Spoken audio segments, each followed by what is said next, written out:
ยังครับกัดเป็ดหมูฮะผัดเป็ดหมูโอ้แดงครึ่งๆครับครับแซ่บดากแน่นอนสูตรโคราชครับไฟไม่แรงเลยเปิดแรงๆสิครับสุดแล้วได้แค่นี้นะไฟแรงมากครับเนี่ยใช้เตาถ่าน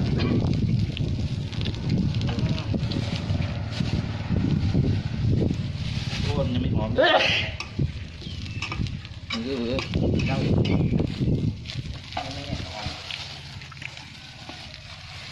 ใส่หมูลงไปใส่เลยเดี๋ยวนี้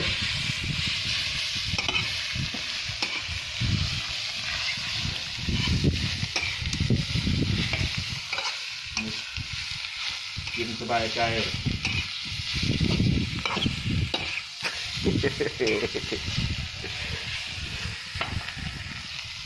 ติดกุ้งใส่น้ำไปนิดหน่อยไม่ครับ ไฟแรงครับขออะไรกะเพรากับอีกนิดหนึ่ง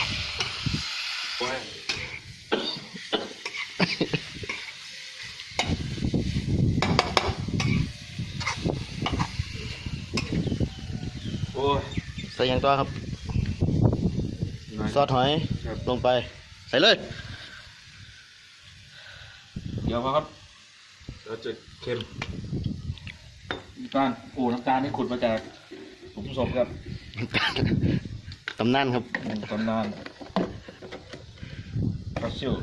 ช้อนไป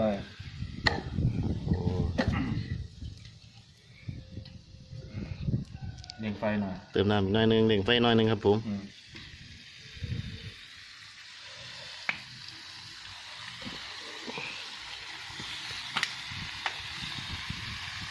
อันนี้อะไรครับผงแซ่บครับผงแซ่บใช่ไหมครับก็เอาใจผู้ชมก็จัดไปสักหน่อยเพื่อความเข้มข้น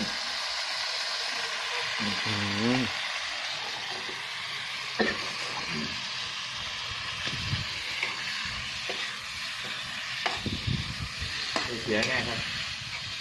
ยืนนะครับทำหอมกับนี่อะไรครับใส่กะเพราลงไปแล้วครับ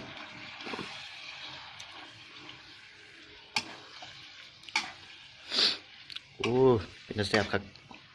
แซ่บดัก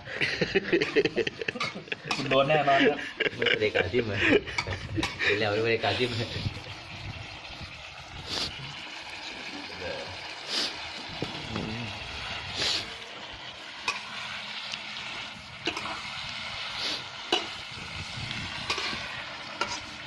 ใส่พ่ออีกปะ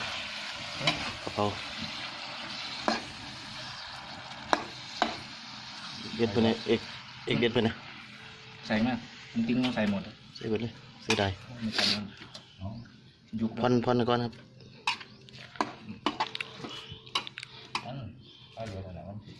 โอ้สีสันครับดูครับสีสันเป็นแสบดาครับนี่ครับนี่ครับวิธีการเด็ดใบกะเพราใส่ทั้งก้านครับ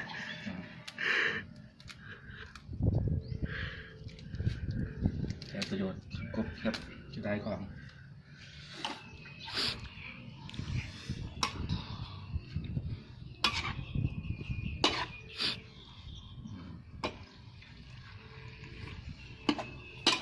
นี่แหละครับของแท้เผ็ดไม่เผ็ดให้รู้ครับให้รู้ไปรสชาติโอเคไหมครับรสชาติ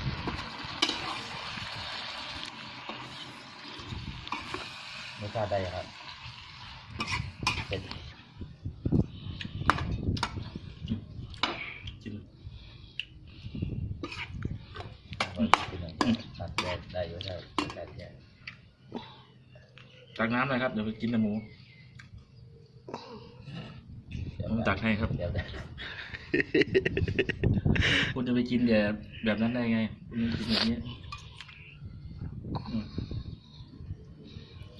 ครับผัดกะเพราครับมือทัน เอ็นไหนของทำบุญนี้ก็แบ่งเออ เอาใส่จานไหนจานเลย แซ่บมาก ยืนมันแล้ว ฮะ ยำไม่ยืนเลยเก็ต โอ้คนเคยกินอีก แก แล้ว ดีเรียงเลยดีมันเขาที่เลย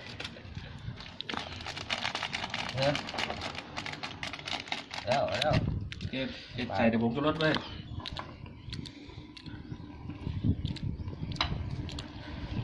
ขี่ได้ยังกันเนี่ย มันจะดำหมดเหรอวะต้องกินอย่างนี้แหละ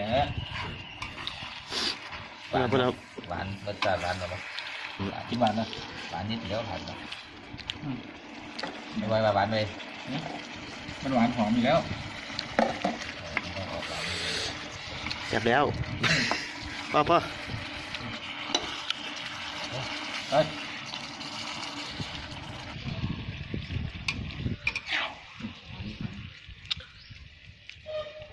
โอ้ถ่ายลง YouTube นี่200 วิวอะ จับเลยสนใจ เชฟจากโคราชมึงสีสันครับโอ้ขาดข้อมูล สิ่งหน่อยทำเบิ้งครับที่ไม่ได้ สยอง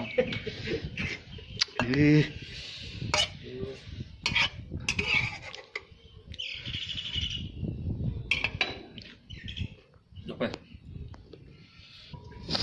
นี่ครับเสร็จแล้วครับผม ว่าเดี๋ยวผมจะลดทีเดียวเลย เพื่อนยังครับนี่ผัดยังครับนี่ มันเผ็ดเลยนะ ผัดเผ็ดหมูตัวนี้ครับต้มยำครับไม่เป็นต้มยำบ่นี่ต้มเจียดบ่ สกายทะเลซีฟู้ดทะเลต้มแบบน้ำข้นนะแบบ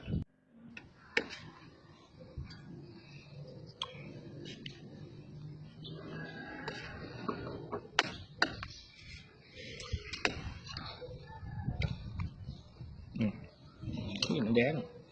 ไม่เป็นไรหรอกช้อนกลางมันเสียแล้วเลยพี่แกงไม่เป็นไรหรอก ใส่หนึ่งน้ำหนึ่งหนึ่งแดงยังไงฮะ มันไม่ใช่แดงที่เขาคนเหรอมะนาวตก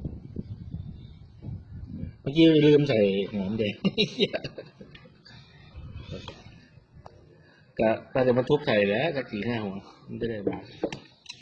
หวานแบบไม่ต้องใส่น้ำตาลเดี๋ยวเค็มเสิร์ฟเลย นี่น้ำแดงมันเด็ก อร่อยแล้วกรอบไหนเป็นหวัดเลยหอมอย่างมะสุกนี่แหละของขึ้นนี่แหละ ถ้ามาทุกคนเนี่ย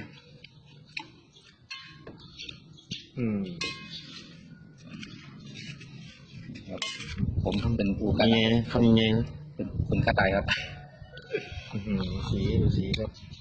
สีมันจะ นี่ครับต้อง สีมันจะสวยมากเลยครับ ใส่น้ำเล็กน้อยครับผักน้อย นี่ครับก้านกะเพรามันอ่อนครับไม่ใช่ก้านแข็ง แต่ อี ผม อีหลีบ่